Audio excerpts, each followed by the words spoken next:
नमस्कार, मैं हूं प्रत्युष खरे। देवभूमि उत्तराखंड यूं तो शांत सा नजर आता है, लेकिन अपने अस्तित्व से लेकर अब तक कई बार राजनीतिक उथल पुथल और आजकल अपने सख्त नियम कानून को लेकर अक्सर सुर्खियों में रहता है।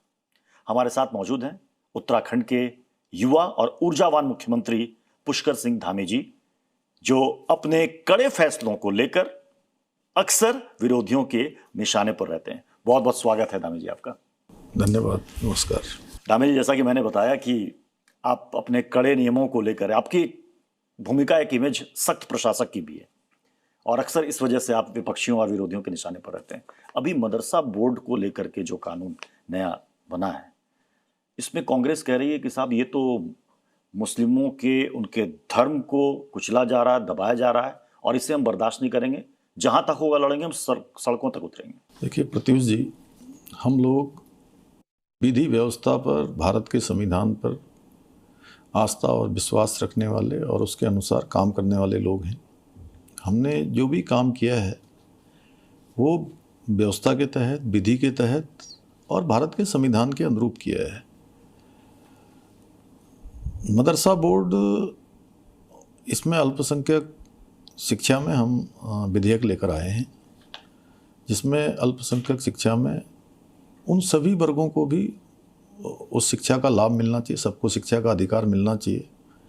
इसके लिए हमने उसमें सिख, बौद्ध, जैन, पारसी, ईसाई, इन सभी को हमने उसमें सम्मिलित किया है। एक दूसरा, मदरसे जो संचालित होते थे अवैध रूप से, उसमें पाठ्यक्रम कोई निर्धारित नहीं होता था।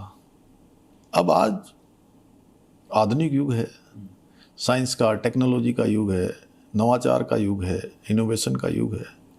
ऐसे समय में 500 साल पुरानी कबीलाई मानसिकता की जो शिक्षा हम बच्चों को नहीं दे सकते हैं।